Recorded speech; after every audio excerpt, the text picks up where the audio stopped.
Coming up on 5 Minute News.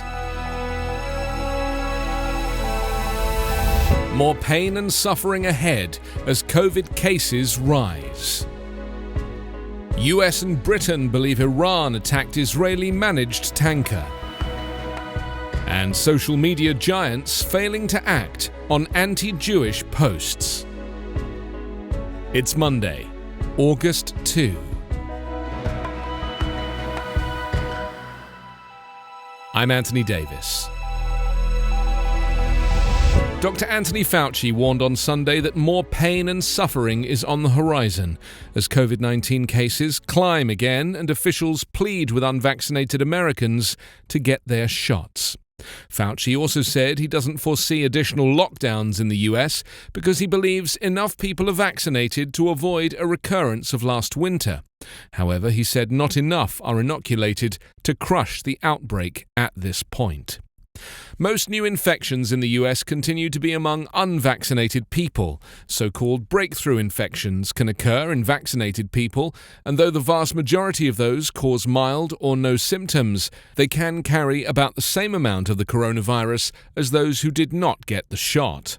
According to data through July 30th from Johns Hopkins University, the 7-day rolling average for daily new cases in the US rose from 30,887 on July 16 to 77,827 on July 30. Currently, 58% of Americans 12 years and older are fully vaccinated, according to the CDC's data tracker.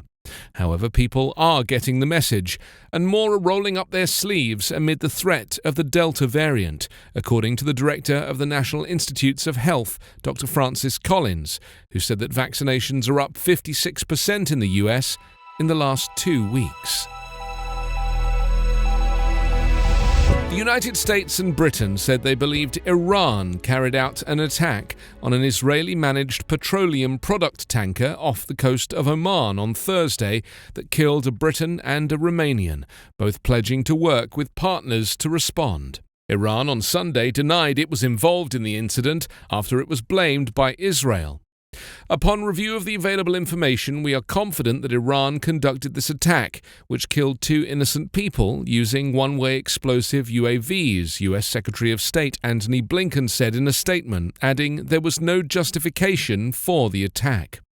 British Foreign Secretary Dominic Raab said earlier in the day that UK assessments had concluded it was highly likely that Iran had used one or more drones to carry out the unlawful and callous attack. The incident involved the Mercer Street, a Liberian-flagged Japanese-owned ship managed by Israeli-owned Zodiac Maritime. The U.S. Navy, which was escorting the tanker with the USS Ronald Reagan aircraft carrier, said that early indications clearly pointed to a drone attack.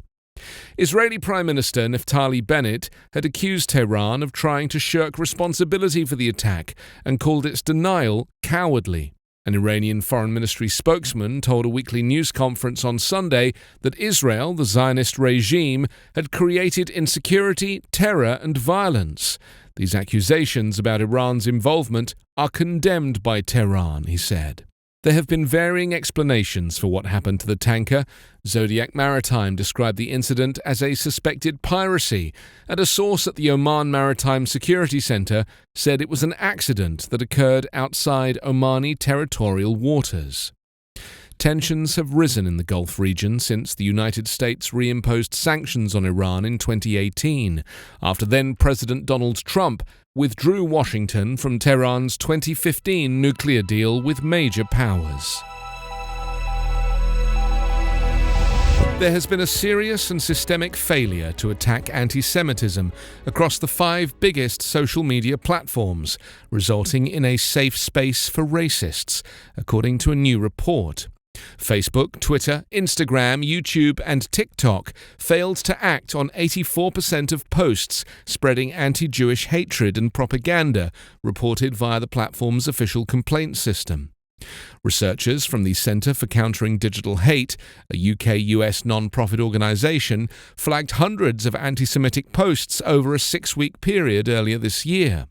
The posts, including Nazi, neo-Nazi, and white supremacist content, received up to 7.3 million impressions. Although each of the 714 posts clearly violated the platform's policies, fewer than 1 in 6 were removed or had the associated accounts deleted after being pointed out to moderators. The report found that the platforms are particularly poor at acting on anti-Semitic conspiracy theories, including tropes about Jewish puppeteers, the Rothschild family, and George Soros, as well as misinformation connecting Jewish people to the pandemic. Holocaust denial was also often left unchecked, with 80% of posts denying or downplaying the murder of 6 million Jews, receiving no enforcement action whatsoever. The report found that Facebook did not act in 3 out of 4 cases of anti-Semitic comments sent to Jewish users.